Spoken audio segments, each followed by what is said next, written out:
வணக்கம். இன்றைய அரசியல் அரங்கம் நிகழ்விற்கு பாரதிய ஜனதா கட்சியைச் சேர்ந்த திருவள்ளூர் நாடாளுமன்ற இணை பொறுப்பாளராகிய திரு தலித் குடிமகன் அவர்கள் அரங்கிற்கு வந்திருக்கிறார்கள். ஐயா வணக்கம். வணக்கம். நீங்கள் இங்கே வந்ததுக்காக மகிழ்ச்சி. உங்களுடைய நேரத்தை தமிழன் தொலைக்காட்சிக்கு தந்தமைக்கு. ஐயா, பாரதிய ஜனதா கட்சியின் திருவள்ளூர் நாடாளுமன்ற தொகுதியின் இணை பொறுப்பாளராக உங்களுக்கு பொறுப்பு கொடுத்துருக்காங்க. அரசியல் நிலவரம், இப்போ கள நிலவரம் எப்படி இருக்கிறது திருவள்ளூரில்? திருவள்ளூரை பொறுத்தவரை கடந்த முறை தேர்ந்தெடுக்கப்பட்ட காங்கிரஸ் கட்சியை சேர்ந்த ஜெயக்குமார் மீது ஏகப்பட்ட குற்றச்சாட்டுகள். தொகுதி பக்கமே வருவதில்லை, தொகுதி மக்கள் பிரச்சனைகளை காது கொடுத்து கூட கேட்பதில்லை, தொகுதியிலே காண முடியவில்லை என்று மக்கள் நாங்கள் பிரச்சாரத்தில் போகிற இடமெல்லாம் குற்றச்சாட்டு வைக்கிறார்கள். ஆக எங்களுடைய வேட்பாளர் திரு பொன் வி பாலகணபதி வெற்றி பெறுவது உறுதியாகிவிட்டது இந்த தேர்தலில். ஆனால் உங்களை பாலகணபதி அவர்களை எதிர்த்து நிற்கிற காங்கிரஸ் வேட்பாளர் ஒரு உயர் படிப்பை படித்தவர் சசிகாந்த் அவர்கள் நிறைய இடங்களில் போய் பாரதிய ஜனதா கட்சியின் ஊழல்கள் என்றும் அல்லது அவர்கள் செய்த தவறுகள் என்றும் பலவற்றை சொல்லி கொண்டிருப்பவர். அவரை எதிர்த்து நிற்பது உங்களுக்கு கடினமாக இருக்கிறதா அல்லது? இல்லை, இந்த கருத்தை நான் முற்றிலும் எதிர்க்கிறேன். ஏனென்று சொன்னால் காங்கிரஸ் கட்சியை சேர்ந்த கடந்த நாடாளுமன்ற உறுப்பினர் செய்த தவறுக்காக மக்கள் இப்போது இருக்கிற காங்கிரஸ் வேட்பாளருக்கு பலம் கற்பிப்பார்கள் இந்த தேர்தல் மூலம். நிச்சயமாக உங்களுக்கு தேர்தல் முடிவுகள் வெளிவரும்போது தெரியும். அவர் செய்த தவறுக்கு இவருக்கு பலம் கற்பிப்பார்கள். நிச்சயமாக மக்கள்லாம் அவ்வளோ கோபத்தில் இருக்கிறார். குறிப்பாக ஒரு சொல்லணும்னு சொன்னால் திமுககாரர்களே வேலை செய்யப்பட்டார்கள் காங்கிரஸ்காரர்களுக்கு. அதுதான் நாங்கள் பிரச்சாரங்கள் போகிற இடங்கள்லாம் எங்களுக்கு வெளிப்பாடாக தெரியுது. ஏன்னா ஒரு எம்பி தேர்ந்தெடுக்கப்பட்டால் 5 வருஷம் அந்த மக்களை பார்க்கணும். அவருடைய நல்லது கெட்டது எல்லாத்திலும் கலந்துக்கணும். எத்தனை திருமணங்களுக்கு சென்றிருப்பார் என்று சொன்னால் கேள்விக்குறி. கடந்த நாடாளுமன்ற உறுப்பினர் ஜெயக்குமார், காங்கிரஸ் கட்சி ஜெயக்குமார் எத்தனை மரணங்களுக்கு சென்றிருப்பார் சொன்னால் அதுவும் கேள்வி. மக்களோட அவர் ஒன்று வேலை செய்யலை நீங்கள் இல்லை, மக்களே மிகப்பெரிய குற்றச்சாட்டு வைக்கிறார்கள். உங்களுக்கு வெற்றி எளிதாக இருக்கும் என்று நினைக்கிறீர்கள்? ரொம்ப எளிது. அதுவும் எங்களுடைய தலைவர் அண்ணாமலை அவர்களுடைய பிரச்சார யுக்தி. அண்ணாமலை அவர்கள் சில நேரங்களில், அதாவது சூரியனோட வெப்பம் அதிகரித்ததே திமுக காரர்கள்லாம் அப்படின்னு சொல்கிறாரு. அதெல்லாம் சரியான பார்வையா? ஒரு அறிவு தளத்திலேருந்து அது நீங்கள் எப்படி பார்க்குறீங்க?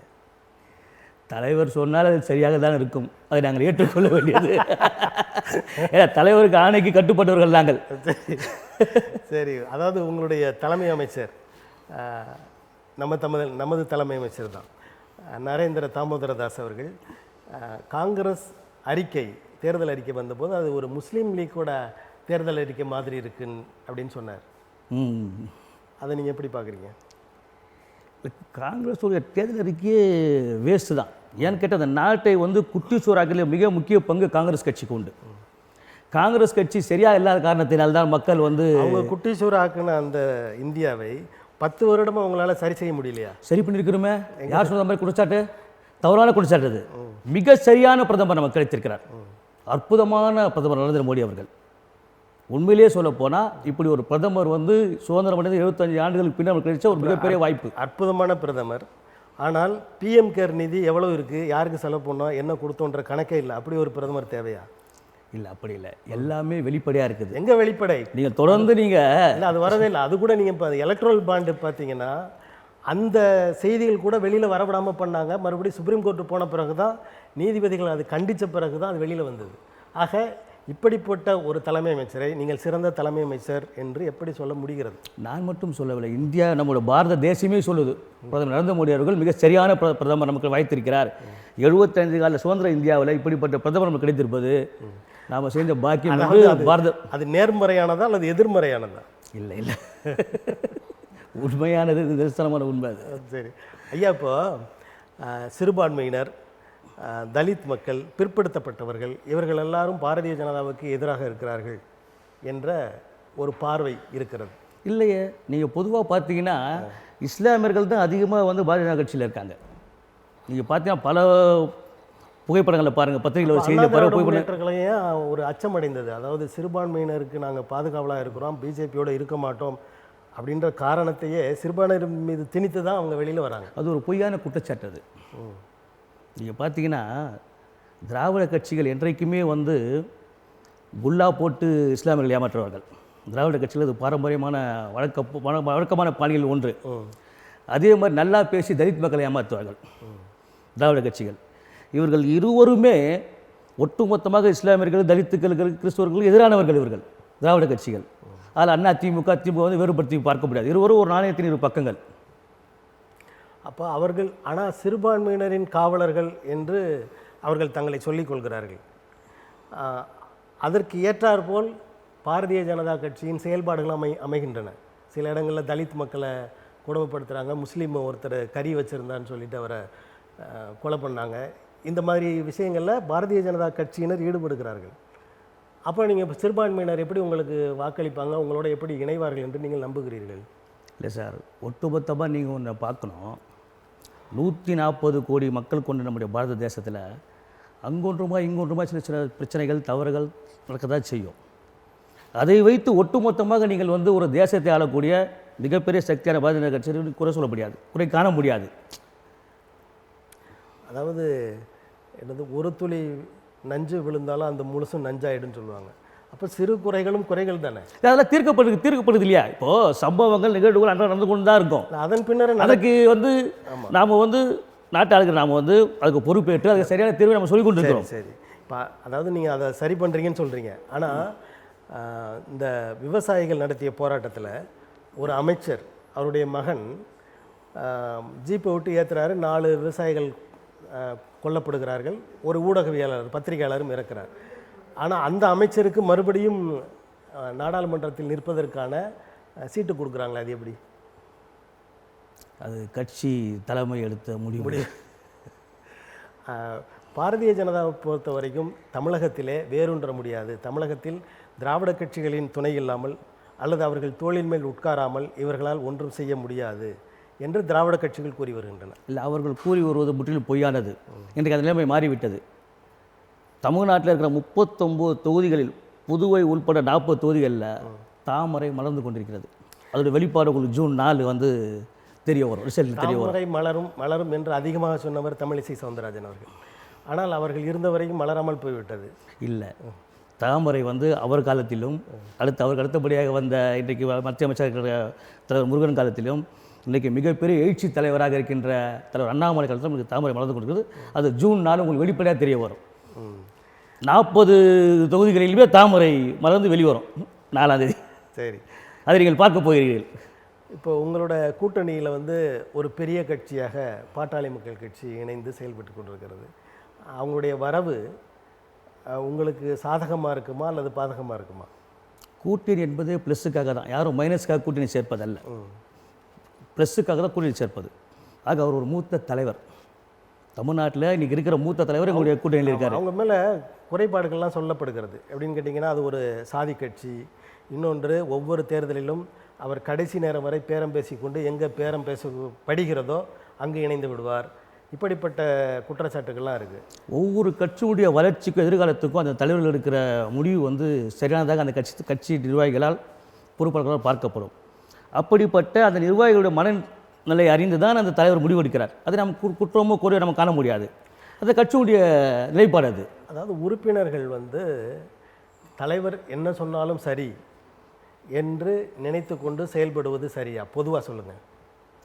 இல்லை, தலைவர் சொல்லுகின்ற ஆணையிடுவதை ஏற்று செயல்பட்டால் தான் ஒரு கட்சி வந்து மேலோங்கி போக முடியும்.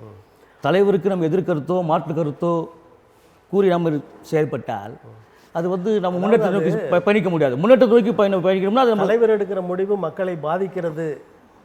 அப்படி ஒரு முடிவை அவர் எடுக்கிறார் என்ற நிலையில் நீங்கள் அதை அப்படியே ஏற்றுக்கணுமா? இல்லை, அப்படி எந்த முடிவும் அவர் எடுத்ததா தெரியலையே. நீங்கள் தானே சொல்கிறீங்க அப்படி நல்ல முடிவு தானே எடுத்திருக்காரு அவர். அது நீங்கள் இந்த எலெக்ஷன் ரிசல்ட்டை பார்க்க போகிறீங்க, நல்ல முடிவு தானே எடுத்திருக்காரு அவர். நான் அந்த இதை கூட சொன்னேன், உத்தரப்பிரதேசத்தில் ஒரு அமைச்சருக்கு மறுபடியும் கொடுத்துருக்காங்கன்னு சொல்லி. அதை பற்றி நீங்கள் ஒன்றும் கருத்து சொல்லலை.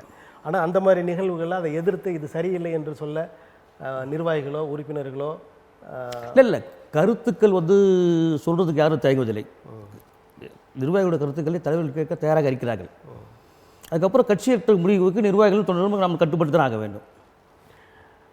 இப்போ வந்து மோடி அவர்கள் இங்கே வந்து சாலை ரோட் ஷோ நடத்தினார். அதன் மூலமாக உங்களுக்கு என்ன பலன் எப்படி இருக்கும்? பொதுவாக வந்து பிரதமர் மக்களை இத்தனை முறை சந்திக்கிறார்கள் என்று சொன்னால் மக்கள் மகிழ்ச்சியாக இருக்கிறார்கள். வெள்ள நேரத்தில் ஏன் ஒரு முறை கூட வரலன்னு கேட்குறாங்களே. அதாவது கஷ்டப்படும் போது வரமாட்டீங்க, ஓட்டு கேட்க மாத்திரம் வருவீங்களே என்று கேட்கிறார்கள்ல. சரியான கேள்வி இது. வெள்ளம் என்பது இயற்கை. அதை தமிழகத்தை ஆண்டு கொண்டிருக்கின்ற திராவிட முன்னேற்றக் கழகம் தான் அதற்கு சரி செய்ய வேண்டும். நாங்கள் நீர்நிலைகளை தூர்வாரிவிட்டோம், இத்தனை கோடி செலவு செய்திருக்கிறோம். அதாவது அப்படி என்று வெள்ளத்திற்கு முன்னாடியே சொன்னவர் தான் நம்முடைய முதலமைச்சர் திரு ஸ்டாலின் அவர்கள். பல்லாயிரம் கோடி செலவு பண்ணி நீர்நிலைகள்லாம் தூர்வாரி விட்டோம், அடைபட்டிருந்த கழிவுகள் அடைப்புகள் எல்லாம் தூர்வாரி விட்டோம், வெள்ளம் வராது என்று சொன்னவர் தான் அமைச்சர் நேரு அவர்கள். அப்போ தவறு அவர்கள் மேல் தான் இருக்கிறது. அதாவது தமிழ்நாடு முதல்வர் சொல்வதை எல்லாம் ஒன்றியத்தில் இருக்கிற தலைமை அமைச்சர் கேட்டுக்கொள்கிறாரா? அவர் செய்வது சரி என்று நினைக்கிறாரா? இல்லை, ஒரு முதலமைச்சர் தவறு செய்யும்போது இந்திய ஒன்றியத்துக்குள்ளே தமிழ்நாடு இருக்குது. தமிழ்நாட்டில் ஒரு நிகழ்வு, அது நல்ல நிகழ்வோ அல்லது பாதகமான நிகழ்வோ நடந்தால் அதில் தலைமை அமைச்சருக்கு எந்த விதமான ஒரு பொறுப்பும் இல்லை என்று நீங்கள் சொல்ல வருகிறீர்கள். இல்லை, நல்லது நடந்தால் முதலமைச்சர் நல்லது செஞ்சால் ஒரு ஒன்றியத்துக்குள்ளே அதை பாராட்டுவது தான் எங்களுடைய கடமை, தலைமையாக கடமை. தவறு செய்தால் தட்டி கேட்பதும் அதை தண்டனைக்குள்ளாக்குவதும் தான் வந்து இயல்பான ஒன்று. மக்கள் இடர்பாடுக்குள்ளே இருக்கும்போது ஏன் ஒன்றியம் வந்து உதவலை? ஒன்றியம் உதவி இருக்கேன் உங்களுக்கு. அது இப்படி மத்திய குழு வந்திருக்காங்க, பார்வையிட்டிருக்காங்க. பார்வையிட்டு என்ன பயன்? பணம் கொடுக்க வேண்டாமா? பொருளுதவி கொடுக்க வேண்டாமா? கொடுத்துருக்காங்களே சார். இது வரைக்கும் அவங்களே இல்லைன்னு சொல்லாங்களே. இனிமேல் தான் கணக்கு சார் கொடுப்போம் என்று சொல்லுங்கள் சார். திமுக பொறுத்தவரை பாரதிய ஜனதா கட்சியை பொழுது விடியும் போது பொழுது முடிகிற வரை குற்றம் சொல்வதே வேலை திமுகவுக்கு வேறு வேலை கிடையாது. பொதுவாக மக்களுக்கு தெரியல. ஒரு குரல் இருக்குது, அதாவது காலத்தினார் செய்த நன்றி சிறிதெனும் ஞானத்தில் மான பெரியது சொல்லுவாங்க. ஒரு தண்ணி தாகத்தில் ஒருத்தர் தவித்து கொண்டிருக்கும் போது ஒரு குவளை தண்ணீர் கொடுத்ததை பெரிய அதை நினைத்து பார்க்கக்கூடியது. அப்படி ஒரு நிகழ்வில் சூழ்நிலையில் மக்கள் வந்து தண்ணீருக்குள் நின்று தங்களது உடைமைகளையும் சில உயிர்களையும் இழந்த போது ஏன் தலைமை அமைச்சர் தமிழகத்திற்கு வருகிறார்? சார், இதற்கு பொறுப்பு வந்து தமிழ்நாடு முதலமைச்சர் பொறுப்பு இருக்கணும். இல்லை, தமிழ்நாட்டு வெள்ளம் எல்லா பிரச்சனைகளுக்கும் தமிழ்நாடு முதலமைச்சர் தான் வந்து. குடும்பத்தில் அப்பா அம்மா பிள்ளைங்கள்லாம் இருக்காங்க. அம்மா வந்து பிள்ளைங்க கஷ்டப்படும் போது பக்கத்தில் இருக்காங்க. அப்பா எங்கேயோ இருக்கிறாரு, அவர் வராமல் இருக்க முடியுமா? வந்து தானே ஆகணும். இல்லையே, நாங்கள் வந்து மத்திய அரசாங்கம் அதை பார்வையிட்டு கொண்டிருக்கிறது, அதுக்கான நடவடிக்கை எடுத்துக்கொண்டிருக்கிறது. அதுக்காக மத்திய அமைச்சர்களை வந்து தமிழ்நாட்டுக்கு அனுப்பி வைத்து என்ன முடியுமோ அந்த வேலைகளை பார்த்துட்டீங்க. மத்திய அரசு சரியாக செய்து கொண்டிருக்கிறது. முடிவு என்ன?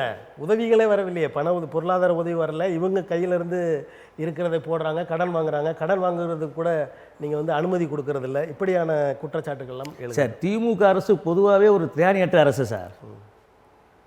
திமுக அரசு பொதுவாக திராணியற்ற அரசு. நீட்டு அந்த பிரச்சனையில் ஏதாவது பண்ண முடிஞ்சுதா? அப்போ அதையே போய் சொல்லி ஓட்டு கேட்டிருந்தா இது சார். மிக முக்கியமாக மக்களுக்கு தேவையான ஒன்று அந்த மருத்துவத்துறையில், அது வந்து சிஸ்டமேட்டிக்காக நீட் வந்து தேவையான ஒன்று. அது மருத்துவத்துறையில் டாக்டர்லாம் ஒரு எக்ஸலாக இருக்கணும், எக்ஸலண்ட்டாக இருக்கணும்னு சொன்னால் அது தேவை. அது இது வரைக்கும் எக்ஸலண்ட்டாக இல்லையா தமிழ்நாட்டில்? சார், இப்போ நீங்கள் தமிழ்நாட்டில் மருத்துவத்துறையை குறை சொல்வது ஏற்கவே முடியாது சார். நான் மருத்துவத்துறை குறை சொல்ல, நீங்கள் திசை திருப்புறீங்க. நான் மருத்துவத்துறையை குறை சொல்ல.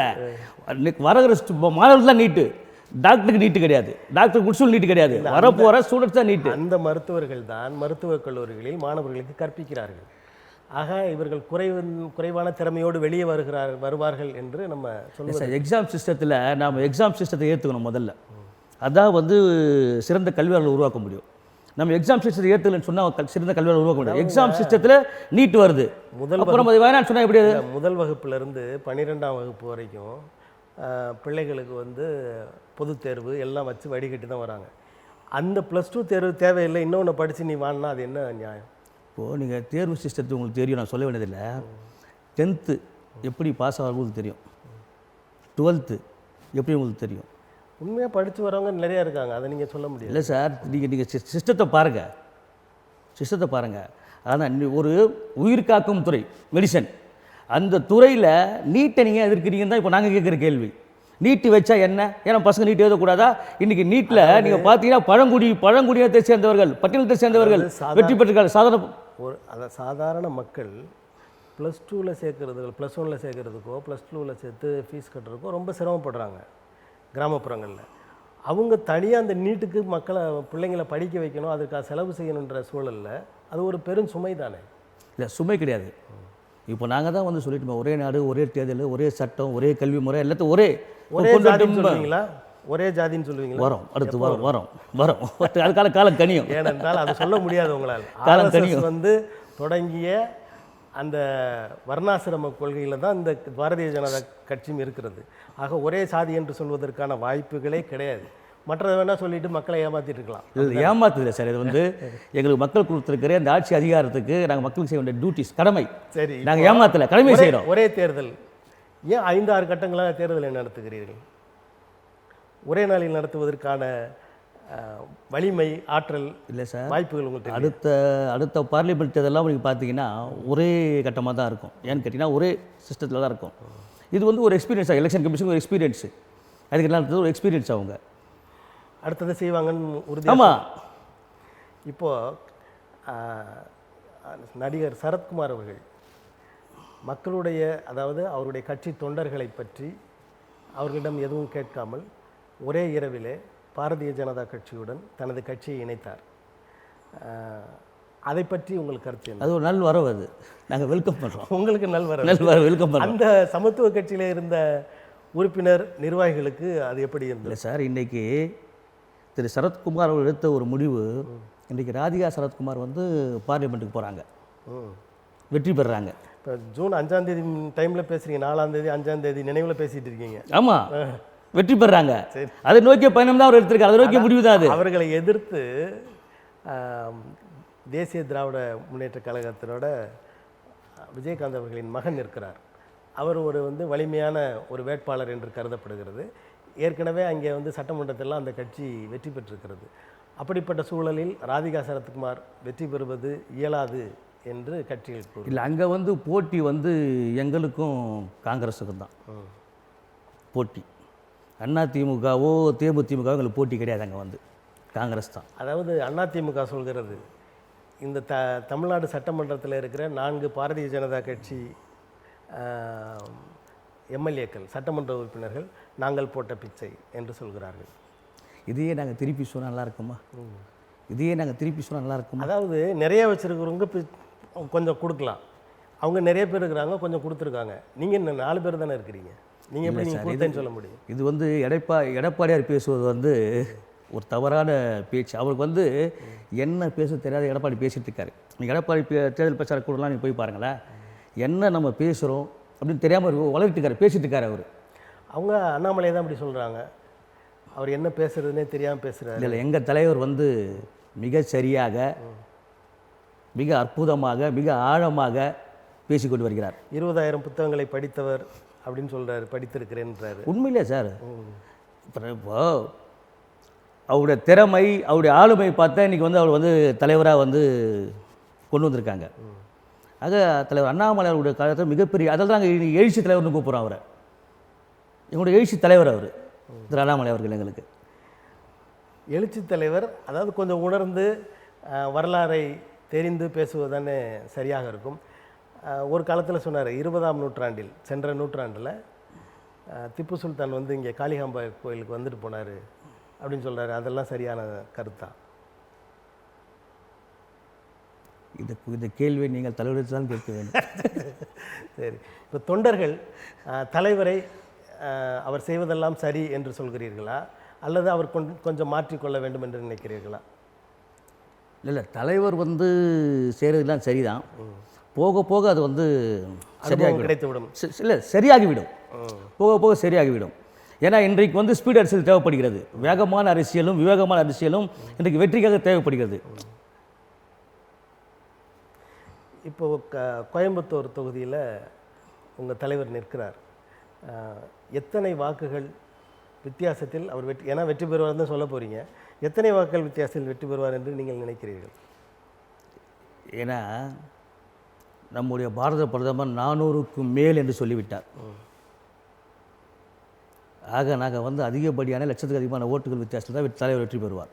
அதாவது இந்த 400க்கு மேல் அப்படின்ற சொல்கிறது பொதுமக்களை நம்பியா, அல்லது இந்த வாக்குப்பதிவு இயந்திரத்தை நம்பியா? பொதுமக்களை நம்பி, நாட்டு மக்களை நம்பி. வாக்குப்பதிவு இயந்திரத்தில் சில குளறுபடுகளை செய்துதான் சென்ற முறை பாரதிய ஜனதா கட்சி ஆட்சிக்கு வந்தது.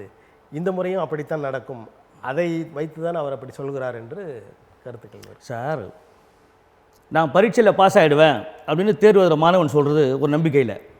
அது நீங்கள் எப்படி தவறாக சொல்ல முடியும்? அது சொல்ல முடியாது, சொல்ல முடியாது. அதுமாதிரி இந்த நாட்டை ஆளுகின்ற ஒரு மிகப்பெரிய சக்தியாக இருக்கிற நம்முடைய பாரத பிரதமர் நரேந்திர மோடி அவர்கள் 10 ஆண்டுகள் ஆட்சியில் மக்கள் நாம் என்ன நல்லது பண்ணிக்கிறோம் அவருக்கு தான் தெரியும்.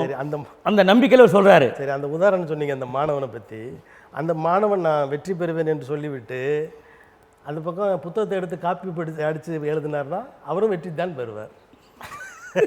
இது வந்து நீங்கள் உடன்பாடாக அது சரி இருக்கட்டும். இங்கே 7 முறை வந்துட்டு போயிட்டாரு.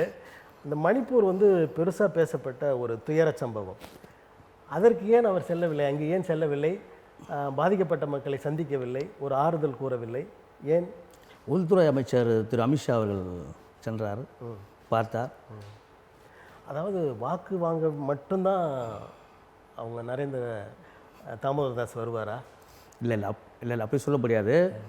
பிரதமர் என்பவர் வந்து உள்நாடு மட்டுமல்ல வெளிநாடுகளிலும் மிக்கச்சக்கமான நிகழ்ச்சிகளை கலந்து கொள்ளக்கூடியவர்.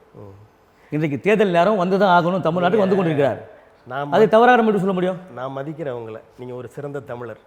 நம்ம தமிழ்நாட்டு பண்பாடு படி துயர சம்பவங்களுக்கு உடனடியாக நம்ம நிற்போம். அங்கே மற்ற மகிழ்வானதுக்கு போகலைனாலும் பரவாயில்ல. ஆனால் அதை அவர் பின்பற்ற மாட்டேங்கிறாரு. அப்புறம் தமிழ் நீங்கள் திருக்குறள் பேசிட்டு இருக்காரு. அது என்ன நியாயம் இல்லையா? அதை அவர் மாற்றிக்கொள்ள வேண்டும் தானே? ஆமான்னு சொல்லுங்கள், இல்லைன்னு சொல்லுங்கள். இல்லை சார், பிரதமர் என்பவர் வந்து எல்லோருக்கும் மேலானவர்.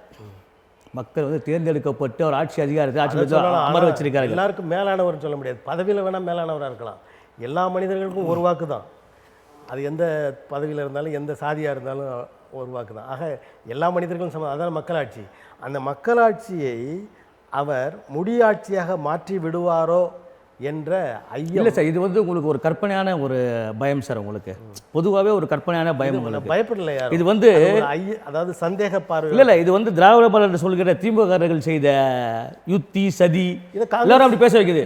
எல்லா எதிர்கட்சிகளும் சொல்கிறாங்களே, மம்தா சொல்கிறாங்க, எல்லாருமே சொல்கிறாங்க.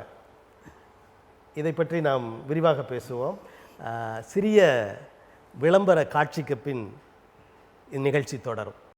நேயர்களே, அரசியல் அரங்கம் நிகழ்வு தொடர்கிறது. ஐயா, உங்களுடைய பெயர் தலித் குடிமகன். பாரதிய ஜனதாவை பொறுத்தவரை தலித் மக்களுக்கு அவர் அந்த கட்சி பகை உணர்வு உள்ள கட்சி, சரியாக எதையும் செய்ய மாட்டார்கள், தலித் மக்களை புறந்தள்ளுகிறார்கள் என்றொரு நிலை இருக்கிறது. நீங்கள் எப்படி அந்த கட்சியில் ஒரு பொறுப்பில் பெரும் பொறுப்பில் இருக்கிறீங்க? என்னை பொறுத்தவரை 75 ஆண்டுகால சுதந்திர இந்தியாவில் நம்முடைய பாரத பிரதமர் திரு நரேந்திர மோடி அவர்கள் தலித்து மக்களுக்கான குடியரசுத் தலைவர் வாய்ப்பு, பிரசிடென்ட் ஆஃப் இந்தியா, ஒரு 5 ஆண்டு காலம் திரு ராம்நாத் கோவிந்த் அவர்களுக்கும் இப்போ ஒரு 5 ஆண்டு காலம் முர்மு அவர்களுக்கும் தந்துள்ளார்கள். பழங்குடியினத்தை சேர்ந்தவர்கள், எஸ்சி எஸ்டி ரெண்டையும் ஃபில்லப் பண்ண ஒரே பாரத பிரதமர் மாண்புமிகு நரேந்திர மோடி அவர்கள் தான். அதாவது ராம்நாத் கோவிந்த் அவர்களையும் அவர்கள் துணைவியாரையும் கோயிலுக்குள்ளேயே போக விடாமல் வெளியில் உட்கார வச்சுருந்தாங்களே, தெரியுமா உங்களுக்கு? இல்லை, இதெல்லாம் வந்து பொய் செய்தி சார். இதெல்லாம் வந்து ஏன்னா ஒரு எல்லாத்தையும் இல்லை சார், ஒரு டாப் லெவல் போஸ்ட்டில் வந்து ஒருத்தர் உட்கார வச்சு அழகு பார்க்குற ஒரு கட்சி மீது நீங்கள் வந்து இப்படி சேற்ற வாரி அரைச்சா வந்து கவர்னர் பதவி மாதிரி இது ஒரு ரப்பர் ஸ்டாம்ப் மாதிரி தானே பிரதம அமைச்சர் அதை கருதுகிறார். சார், ரப்பர் ஸ்டாம்ப் பதவி கிடையாது சார். அது மிக உயரிய அனைத்து முழு மதிப்பு மரியாதை உள்ள ஒரு பதவி சார். அது பிரசிடென்ட் ஆஃப் இந்தியா. இப்போ அத்வானிக்கு விருது கொடுத்தாங்க.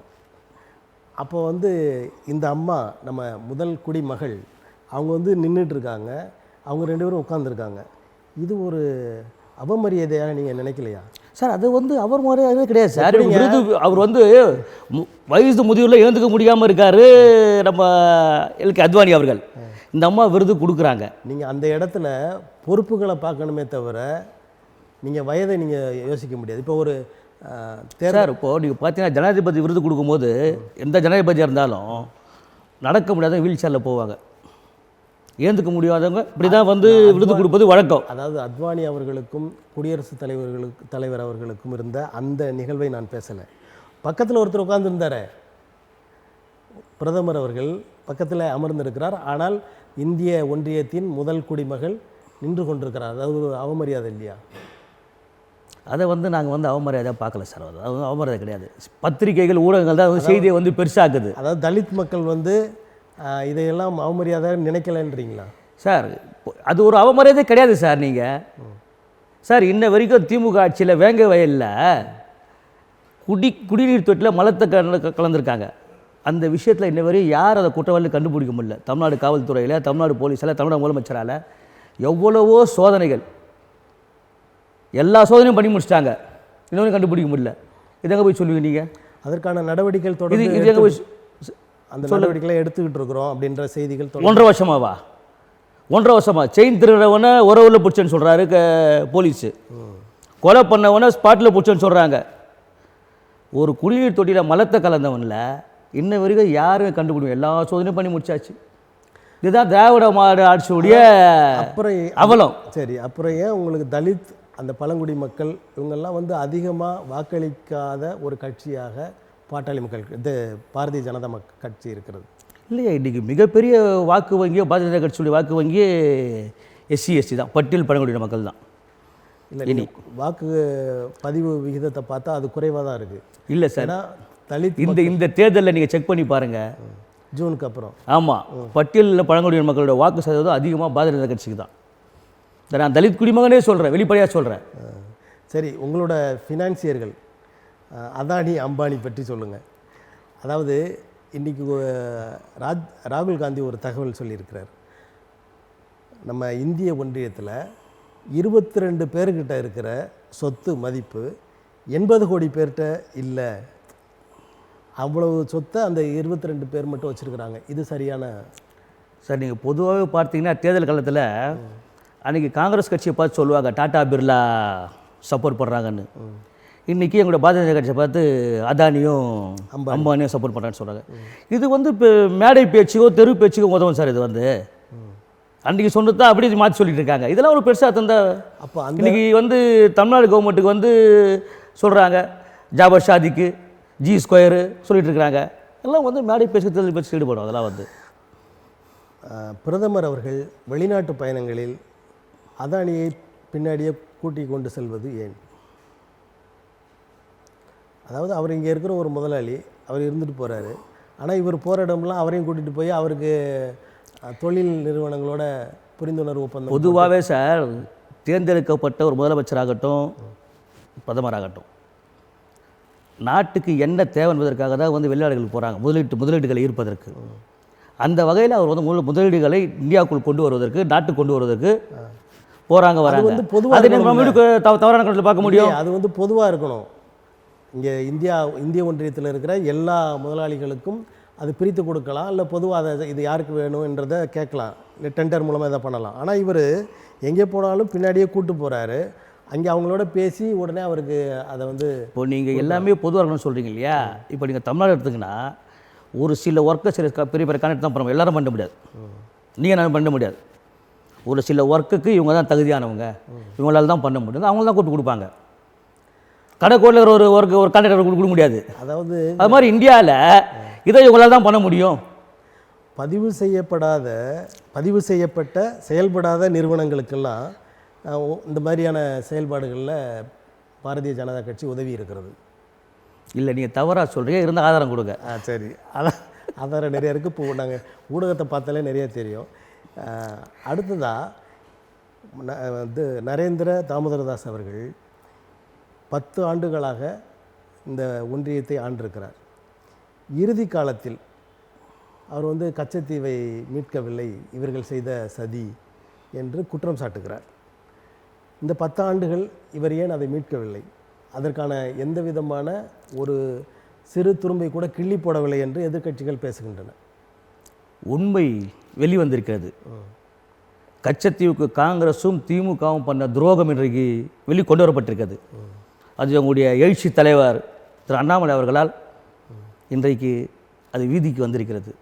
அதுக்கு விரைவில் ஒரு நல்ல முடிவை பாரதிய ஜனதா கட்சி எடுக்கும். அது ஒன்று தெரியுமா, தகவல் அறியும் உரிமை சட்டம் இருக்குல்ல, அதன் மூலமாக கச்சத்தீவை பற்றி சிலர் கேட்கும்போது இது அந்த எல்லை அந்த இதுக்குள்ளே வராதுன்னு சொல்லி ரிஜெக்ட் பண்ணிட்டாங்க. ஆனால் அண்ணாமலை கேட்கும்போது மாத்திரம் அது ஏன் கொடுக்கப்பட்டது? இது சரியான தகவலை கேட்டிருக்க மாட்டாங்க. கேள்வி வந்து சரியாக இருக்கணும். கேள்வி சரியான மட்டும் தான் பதில் சரியாக இருக்கணும். நீங்கள் உள்ள ஆர்டிஐ பொறுத்த வரைக்கும் சார், நீங்கள் தகவல் உரிமை சட்டத்தில் கேள்வி சரியில்லைன்னா அதுக்கு பதில் வராது. இல்லை, அந்த அந்த கச்சத்தீவு பிரச்சனையில் பதில் சொல்ல முடியாது, அதற்கான அதாவது அதிகாரம் எங்களுக்கு இல்லைன்னு தான் அந்த பதில். அப்படி இல்லை, அப்படி இருக்காது. நீங்கள் வேணால் ரீசெக் பண்ணுங்கள். அப்படித்தான் அது. சரி, இவர் ஏன் 10 ஆண்டுகள் ஒரு அதாவது திறமை மிக்க, ஒரு வலிமை மிக்க, உலகம் போற்றுகிற ஒரு தலைமை அமைச்சர் என்று சொல்லுகிறீர்கள், அவர் ஏன் கச்சத்தீவை திரும்ப பெறவில்லை இந்த 10 ஆண்டுகளில்? சரி, எல்லாத்துக்கும் நேரம் காலம் வரணுமா இல்லையா? உங்களுக்கு மட்டும் நேரம் காலம் வேணும், எதிர்கட்சிகளுக்கு நேரம் இல்லை சார்.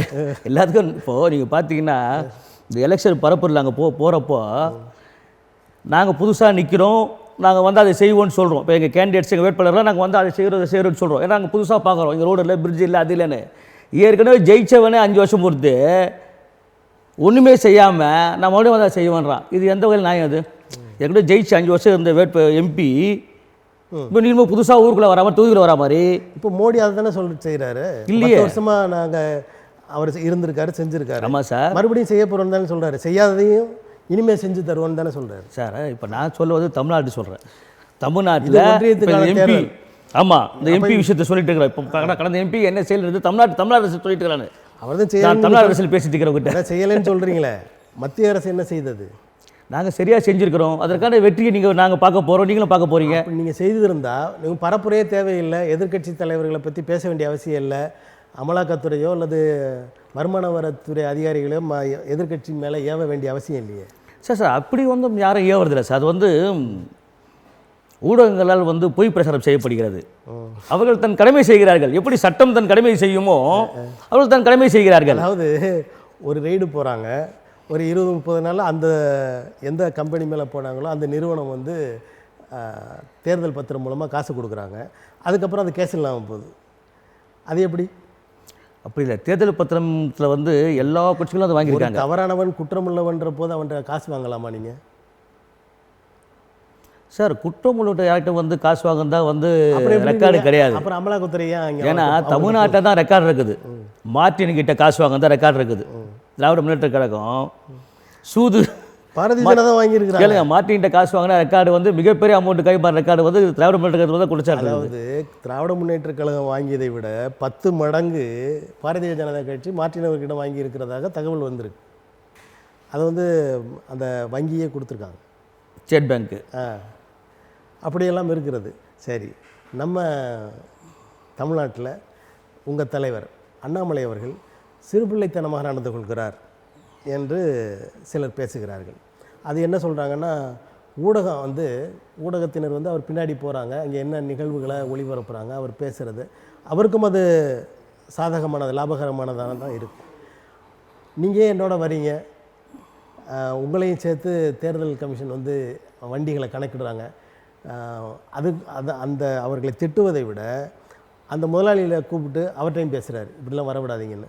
இது நாகரிகமான ஒரு செயலா?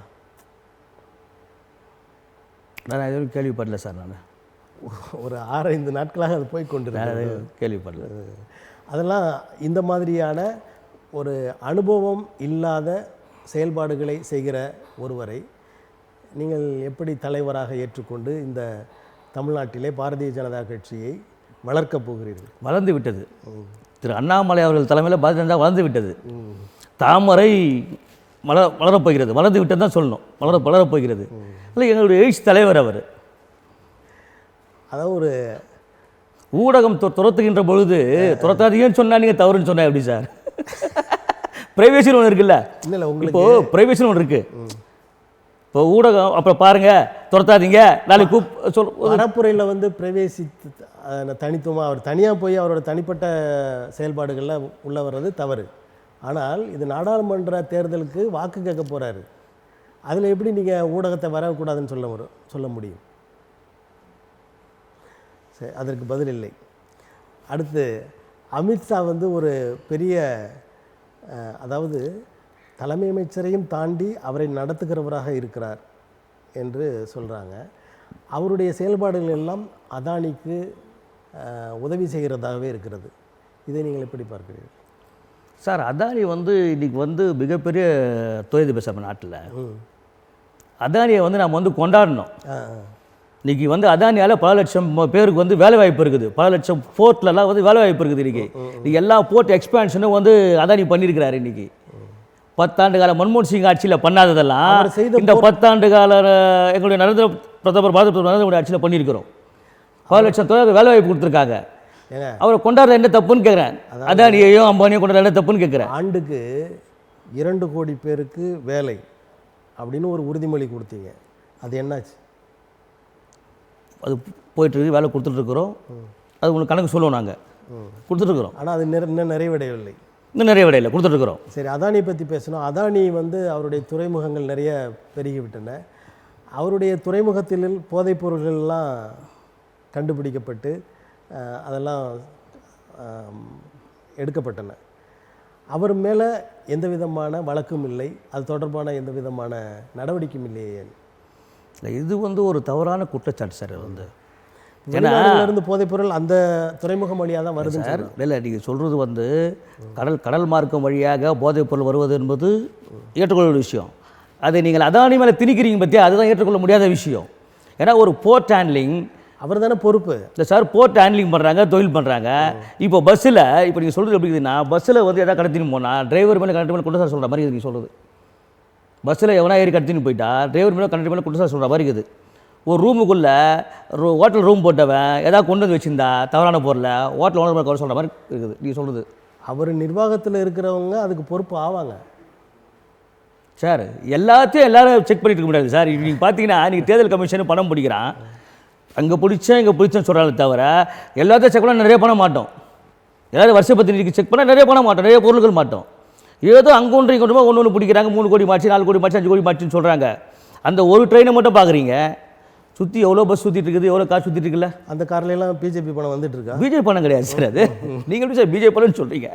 வியாபாரிகளுடைய பணம். அது நயினார் நாகேந்திரன் பணம் தான் சொல்கிறாங்க. இல்லை சார், நான் சொல்கிறேன். இப்போ நீங்கள் பார்த்தீங்கன்னா பறிக்கப்படுகிற பணமெல்லாம் வியாபாரிகளுடைய அப்பாவி தொழிலாளர்கள் பறிக்கப்படுற பணம் சார். தேர்தல் கமிஷன் பண்ணுற வேலையே அதுதான். சரி, இப்போ அதாவது பாரதிய ஜனதா கட்சியினர் தேசபக்தர்கள் அப்படின்னு எல்லாம் பேசப்படுது. ஆனால் விடுதலை போராட்டத்தில் ஆர்எஸ்எஸ்காரர்களோ அந்த பாரதிய ஜனதா கட்சி அதை ஆதரித்த, அதாவது அதுக்கு முன்னாடி வேறு பெயரில் இருந்துக்கலாம், அப்படிப்பட்டவர்கள் யாரும் விடுதலை போராட்டத்தில் கலந்துக்கல. ஒரு சிலர் கலந்துக்கலாம், அது பெருசாக தெரியல. ஆனால் மற்ற மக்கள் நிறைய கலந்துருக்காங்க. இஸ்லாமியர்கள், மற்ற கிறிஸ்தவர்கள் நிறைய பேர் கலந்துருக்காங்க. இந்துக்களும் பெருமளவில் கலந்து கொண்டிருக்கிறார்கள். இப்போ சீனா நாடு வந்து அருணாச்சல பிரதேசத்தில் நிறைய இடங்களை பிடித்திருக்கிறது என்று தகவல் வருகிறது. அந்த இடங்களுக்கும் சீன பெயரையே சூட்டி இருக்கிறார்கள் என்றெல்லாம் செய்தி வருகிறது. இதன் அடிப்படையில் உங்களுடைய கருத்து என்ன? அதற்கெல்லாம் முற்றுப்புள்ளி வைப்பதற்கு பிரதமருக்கு உண்டான வேலைகளை செய்து கொண்டிருக்கிறார்கள், அமைச்சர்களுக்கு உண்டான வேலைகளை செய்து கொண்டிருக்கிறார்கள். அதாவது 1 கோடி ஏக்கர் கிட்டத்தட்ட உள்ளே வந்துட்டாங்கன்னு சொல்கிறாங்க. நீங்கள் இன்னும் வேலை செஞ்சுட்டே இருந்தால் என்ன வருது? வேலை செய்யலை சார், முற்றுப்புள்ளி வச்சுருக்கிறோம், வேலை செய்யலை. முற்றுப்புள்ளி அதெல்லாம் வந்து அப்புறப்படுத்திட்டு இருக்கிறோம். இன்னும் அவர்கள் எல்லையில் தான் இருக்குது. அவங்க எல்லை படம், தேசப்படமே போட்டாங்க. இதெல்லாம் அருணாச்சல பிரதேசத்தில் உள்ள பகுதிகளெல்லாம் சேர்த்து அவங்க அந்த தேசப்படங்களை எல்லாம் வெளியிட்டிருக்கிறாங்க. அது வந்து காங்கிரஸ் கட்சி செய்கின்ற சதி இல்லை, பொய்யான பரப்புரை. அது வந்து சதி இல்லை, பொய்யான பரப்புரை. அது குறிப்பாக ராகுல் காந்தியால் செய்யப்படுகின்ற பொய்யான பரப்புரை, தேர்தல் பரப்புரை. அது எதுக்கு? அதாவது சில விஷயங்கள்லாம் பார்த்தீங்கன்னா 10 ஆண்டுகளாக நீங்கள் தான் ஆட்சி செய்கிறீங்க. எதை கேட்டாலும் நேரு செய்யாமல் போயிட்டார், இந்திரா காந்தி செய்யாமல் போயிட்டாங்க, அவர்கள் தவறு செய்தார்கள், இவர் தவறு. இது வேகமான உலகம் என்று நீங்கள்லாம் சொன்னீங்க. குறைந்த காலங்களிலே எல்லாவற்றையும் நிவர்த்தி செய்து விட முடியும், சரி செய்து விட முடியும். அப்படி இருக்கையில் ஏன் நேருவை போய் குற்றம் சொல்லி கொண்டிருக்கிறீர்கள்? சார், வரலாறு நம்ம பேசி தான் சார் ஆகணும். வரலாறு நம்ம சொல்லி தான் ஆகணும். அடுத்த தலைமுறைக்கு வரலாறு எப்படி தெரியும்? அடுத்த தலைமுறைக்கு, இந்த தலைமுறைக்கு நாம் அந்த பழைய வரலாறு சொல்லியிருக்கணுமா இல்லை, சொல்லணுமா இல்லையா? அப்போ அதை நாங்கள் செய்கிறோம். அதில் என்ன தவறு இருக்குது? அப்போ ஆர்எஸ்எஸ்காரர்கள் காந்தியை கொன்றார்கள், அருமை தலைவர் காமராஜரை கொலை செய்ய வகை தேடினார்கள், அந்த சதிச்சையெல்லாம் ஈடுபட்டார்கள், இதெல்லாம் வரலாறு தானே? இதே நீங்கள் சொல்லலை சார் அதை தான் வந்து எதிர்க்கட்சிகள் பேசிட்டு இருக்காங்களே சார். அது வந்து எதிர்க்கட்சிகள் வந்து அதை பரப்புரை செய்கிறாங்க. நாங்கள் எங்களுடைய பரப்புரை எங்களுடைய வரலாம் நான் வந்து சொல்லித்தானே ஆகணும். இப்போ அதை எதிர்க்கட்சி பேசாமல் இல்லையா? அது இப்படி சொன்ன கருத்துக்கள் எதிர்க்கட்சிகள் பேசி தானே இருக்கிறாங்க. மக்கள் அதை பார்த்து தானே இருக்கிறாங்க. இந்த மாதிரியான அதாவது இது முக்கியமாக என்னென்னா 10 ஆண்டுகள் எதுவுமே செய்யாமல் எதிர்க்கட்சிகள் சொல்கிற அந்த செய்தியை சொல்கிறேன். எல்லாவற்றையும் கடந்த கால காங்கிரஸ் அரசின் மேல் போட்டுவிட்டு தப்பிக்க பார்க்கிறார் நரேந்திர தாமோதர தாஸ். நாங்கள் தப்பிக்க பார்க்கல சார், மீண்டும் நாட்டை ஆள பார்க்குறோம். நாங்கள் தப்பிக்க பார்க்கல. இதுலேருந்து மீண்டும் நாங்கள் நாட்டை ஆள்வதற்கு நாங்கள் உறுதி கொண்டு இருக்கிறோம். நாட்டு மக்களுக்கு இன்னும் நிறைய இந்த 10 ஆண்டுகள் செய்த நன்மையை விட நிறைய நன்மைகள் செய்ய நாங்கள் அதுக்கு உண்டான வேலையை வந்து ஆரம்பிச்சிட்டோம், தொடங்கிட்டோம். இப்போ நீங்கள் பார்த்தீங்கன்னா 10 ஆண்டுகளுக்கு பிறகு தான் தொடங்கியிருக்கீங்களா? 10 ஆண்டுகளாக தொடர்ந்து செஞ்சுட்டு வரோம். இனி அடுத்த 10 ஆண்டுகளுக்கு என்ன செய்யணுன்றதை இப்போயே முடிவு செஞ்சிட்டோம். இப்போ இந்த ஆண்டு இல்லை, அடுத்த 5 ஆண்டே சேர்த்து. ஆமாம், சேர்த்தே முடிவு பண்ணிட்டோம். பெரிய நம்பிக்கையாக இருக்குது. உண்மை சார் ஒரு நல்ல பிரதமர் இந்த நாட்டுக்கு கிடைச்சிருக்கிறார். நாம் அவரை வந்து கொண்டாட வேணும். உண்மையிலேயே அதனால தான் நாங்களாம் இன்றைக்கு பாஜக கட்சியில் இருக்கிறோம். அவர் போடுற உடைகளுக்கே பல லட்சம் செலவு செய்கிறார் என்று சொல்கிறார்கள். அப்படிப்பட்ட ஒரு பிரதமர். சார் நான் என்ன சொல்லேன்னா, ஒரு பிரதமர்னா அப்படி தான் சார் இருக்கணும். ஒரு பிரதமர்னா அப்படி தான் இருக்கணும். தனியாக விமானம் வச்சுருக்கணும் ஒரு சார். அது சார் ஒரு நாட்டுக்கு கௌரவம் என்ன சார்? ஏங்க சார் இப்போ மக்கள் பசிமா இருக்கிறாங்க சார். 80 கோடி பேருக்கு நான் உணவு தானியத்தை கொடுத்துட்டு இருக்கேன் இலவசமான அவரே சொல்கிறாரு. அப்படிப்பட்டவர் ஏன் ஆடம்பரமாக தெரிகிறார்? சார் கம்பல்சரி நம்ம நாட்டில் ரேஷன் சிஸ்டம் இன்றைக்கு நேற்று இல்லை. இந்தியா சுதந்திரம் முன்னாடி இருந்து ரேஷன் சிஸ்டம் இருக்குது. சுதந்திரம் வரது முன்னாடி, சுதந்திரத்துக்கு அப்புறம் ரேஷன் சிஸ்டம் இருக்குது. ஆனால் அதை நம்ம ஒன்றும் பண்ண முடியாது. ஒரு பிரதமர் இப்படி தான் இருக்க வேண்டும் என்பது இது. அப்படி இருக்கிறார் அவர். இப்போ நீங்கள் பார்த்தீங்கன்னா பிரசிடென்ட் ஆஃப் இந்தியாவுக்கு ஒரு ட்ரெஸ் கோட் இருக்குது, இருக்கா இல்லையா? கவர்னருக்கு ஒரு ட்ரெஸ் கோட் இருக்கா இல்லையா? அது மாதிரி ஒரு பிரதமர் இருக்கிறது என்ன சார் தப்பு ட்ரெஸ் கோடில்? அதாவது அதே எனக்கு கூட சொல்கிறீங்க ட்ரெஸ் கோடை. ட்ரெஸ் கோடு பிரச்சனை இல்லை, அதனுடைய மதிப்பு தான் பிரச்சனை, பண மதிப்பு தான் பிரச்சனை. அதை வைத்து நீங்கள் வந்து ஏழையாக இருக்கிற இல்லை உணவிற்கு வழி இல்லாமல் இருக்கிற மக்கள் அதிகம் பேர் இருக்கிற போது அந்த மாதிரியான தேவையற்ற செலவுகள் சரியில்லை என்பது தான் எங்களது கருத்து. அது இருக்கட்டும். நம்ம குடியரசுத் தலைவர் அவர்கள் ஏதாவது கோவில் திறப்பு விழா, கோயிலுக்கு செல்கிற நேரங்களிலெல்லாம் அவர்களை ஏன் அரசாங்கம் புறம் தள்ளுகிறது அல்லது உள்ளே விட மறுக்கிறது? சார் அந்த நிகழ்ச்சி வேறு, இது வேறு. அது நிகழ்ச்சியே வேறு. அதில் சம்மந்தப்படுத்தாதீங்க. எதுவாக இருந்தாலும் அது சம்மந்தப்படுத்தாதீங்க. அது வேறு, அதோட புரோட்டோகால் வேறு, இதோட புரோட்டோகால் வேறு. எதுவாக இருந்தாலும் குடியரசுத் தலைவர் ஆமாம், குடியரசுத் தலைவர் தான். அவர் அந்த 5 ஆண்டுகள் சார் எல்லா நிகழ்ச்சிகளும் குடியரசுத் தலைவர் கலந்துன்றது வந்து கிடையாது சார். அவருக்கும் தனி புரோட்டோகால் இருக்குது. எல்லா நிகழ்ச்சிகளிலும் வந்து அவர் கலந்துதான் ஆகணுன்றது கிடையாது. அது வேறு, இது வேறு. அது இவர்கள் விருப்பப்பட்டால் அதை செய்து கொள்ளலாம். அதாவது நாடாளுமன்ற கட்டடம் திறப்பு விழாவுக்கு கூட அவர் அழைக்கவில்லை என்பது எப்படி? அது சொல்லுங்கள் சார். நாடாளுமன்ற கட்டிட திறப்பு விழாவுக்கு அவங்களை அழைப்பது கம்பல்சரி என்பது இல்லை. நாடாளுமன்ற கட்டிடம் அரசியலமைப்பு சார்ந்ததான நாடாளுமன்றம். ஆமாம். அப்போ அதுக்கு வந்து குடியரசுத் தலைவர்கள் என்ன வருது? கான்ஸ்டியூஷன் தான் சார் அது. சரி, இப்போ தமிழ்நாட்டில் நம்ம வட சென்னையில் வந்து ஒரு முக்கியமான நபர் வேட்பாளராக நிற்கிறார், திரு பால் கனகராஜ். அவருடைய வெற்றி வாய்ப்பு எப்படி இருக்கிறது? ஏனென்று சொன்னால் பல காலங்களாக அந்த தொகுதியிலேயே எதிர்க்கட்சிகள் தான் வெற்றி பெற்று வருகின்றன. பாரதிய ஜனதா அங்கே இல்லைன்னு சொல்கிறாங்க. இப்போ எப்படி இருக்குது அந்த கால நிலவரம்? எங்களுடைய வேட்பாளர் பால் கனகராஜ் அவர்கள் மிக சிறந்த வழக்கறிஞர், வழக்கறிஞர் சங்க தலைவராகவே இருந்தவர், வெற்றி வாய்ப்புகளையே ருசித்து வருபவர். அவர் வந்து இந்த தேர்தலில் அவர் வெற்றி வாய்ப்பு மிக பிரகாசமாக இருக்கிறது. அவருடைய தனிப்பட்ட செல்வாக்கை வைத்து தான் அவரை வேட்பாளர் நிறுத்தியிருக்கீங்களா நீங்கள்? இல்லை, அப்படி இல்லை. நீங்கள் சென்னையை பொறுத்த வரைக்கும் பார்த்தீங்கன்னா இப்போ நீங்கள் சொன்னதிலே ஒப்புதல் வாக்குமூலம் கொடுத்தீங்களே, இது ஒப்புதல் சார். ஒரு கேண்டிடேட் எங்களுடைய கேண்டிடேட் செலெக்ஷன் பார்த்தீங்கன்னு வச்சிங்களேன், யாரும் சோரம் போகணும் கிடையாது. நீங்கள் 40 candidates selection, BJP candidate selection பாருங்கள். நீங்கள் எல்லாமே வந்து ஷார்ப்பான பிரைட்டான கேண்டிடேட்ஸ் தான். வந்து அண்ணா திராவிட முன்னேற்ற கழகத்தில் சாதாரண ஒரு மனிதர் கூட ஒரு உயர்நிலைக்கு வரலாம். அதே மாதிரி இந்த முறை கூட நிறைய புதுமுக வேட்பாளர்கள்லாம் போட்டிருக்காங்க, செல்வாக்கு இல்லாத ஆட்கள் கூட இருக்காங்க. ஆனால் அந்த மாதிரி நிலையை நீங்கள் எடுக்கலையே சார் அதாவது ஒரு அமைச்சரை வந்து நீங்கள் அமைச்சர் வந்து விலகி இங்கே வாண்டுறீங்க, ஒரு கவர்னரை விலகி இங்கே வாண்டுறீங்க, அதெல்லாம் கட்சிக்கோட தகுதியை குறைக்கிறதா இல்லையா? அண்ணா திமுக பொறுத்த வரைக்கும் சார் இந்த தேர்தல்லையே பயந்து தான் அவங்க வந்து தேர்தலை சந்திக்கிறாங்க. அதனாலேயே இந்த கட்சியில் இருக்க விஐபியில் யாரோ வந்து இந்த தேர்தல் நிற்க முன் வரல. அப்படி ஒரு இக்கட்டான காலகட்டத்தில் தான் திரு எடப்பாடியார் அவர்கள் புதியவர்களாம் போட்டிக்கு வச்சிருக்காரு. ஆனால் எங்களுக்கு அந்த நிலைப்பாடு கிடையாது. வேட்புமனு தாக்கல் போது பல நூறு வேட்புமனுக்கள் அங்கே வந்து சேர்ந்தது. நீங்கள் எப்படி அவங்க பயந்துட்டு இருக்காங்கன்னு சொல்ல முடியும்? உண்மையிலேயே பயந்து தான் சார் இருக்கிறாங்க. சார் அந்த கட்சியில் ஏன் முன்னாள் அமைச்சர்கள்லாம் வந்து நிற்க முடியல, ஏன் நிற்க வைக்கல? அது சட்டமன்றத்துக்கு அவங்கள நிற்க வைக்கணுன்ற ஒரு முடிவில் சார் இந்த எலெக்ஷன் வந்து நாட்டுக்கான தேர்தல். இல்லை, இன்னொரு விஷயம் சொல்லுங்கள், நாட்டுக்கான தேர்தல் இல்லை, சாதாரண மக்களும் உயர் பதவிகளுக்கு வர வேண்டும் என்ற அவங்களுடைய அந்த கொள்கையை கொண்டு வருவதற்கான செயல்பாடு தானே அது. அப்படி தான் அவங்க சொல்கிறாங்க. அது வந்து எல்லா காலத்துலையும் இருக்கணும் சார். அது இந்த மாதிரி இக்கட்டான காலத்தில் அவங்க சொல்கிறது கேளுங்க, நாங்கள் இல்லைன்றது மிகப்பெரிய ஜீரோ அதிமுகவுக்கு. அவங்க சொல்கிறது ஏன்னா நாங்கள் வந்து இந்த தேர்தலில் வந்து பாரதிய ஜனதா கட்சி பயந்து விட்டது, அச்சப்படுகிறது. ஆகவே தான் அமைச்சரையும் கொண்டு வருகிறார்கள், கவர்னரையும் கொண்டு வர்றாங்க, அப்புறம் ஒரு கட்சி தலைவரையே கொண்டு வந்து இணைச்சு அவங்க துணைவியாருக்கு கொடுக்குறாங்க. இந்த மாதிரிலாம் பேசப்படுகிறது. இந்த தேர்தலை பொறுத்த வரைக்கும் சார் எங்களுக்கும் திமுகவுக்கு தான் போட்டி. ஏன்னா திமுககாரங்க தான் எம்பியாக இருக்கிறாங்க. பாரதிய ஜனதா கட்சி 4வது இடத்திற்கு போகும் என்று சொல்கிறார்கள். இல்லை, நீங்கள் பாருங்கள், நாங்கள் முதலிடத்துக்கு வருவோம். நாங்கள் ஆமாம் முதலிடத்துக்கு நாங்கள் வருவோம். சரி, வட சென்னை உங்களுக்கு நம்பிக்கையான தொகுதியா? மிகப்பெரிய விக்ட்ரி. வடசென்னை ஒட்டுமொத்த சென்னை இல்லை, தமிழ்நாட்டில் ஒரு மிகப்பெரிய விக்ட்ரி நாங்கள் தான். 40 நாங்கள் தான் வருவோம். தென் சென்னையில் தாமரை தென் சென்னையில் ஆளுநர் நிற்கிறார். அவர் எத்தனை வாக்குகள்? மிகப்பெரிய ஆளுமை மிக்கவர் சார் அவங்க. சரி, மிகப்பெரிய ஆளுமை மிக்கவங்க. பாருங்க வெற்றியை பாருங்க. 4 ஜூன் 4 பாருங்க எப்படி இருக்குது பாருங்க. நீங்க நம்ம சந்திப்போம் அன்னைக்கு. ஆமாம் சார், இந்த முறை மிகப்பெரிய தோல்வியை வந்து திமுக சந்திக்குது. சரி, அதிமுக சந்திக்குது.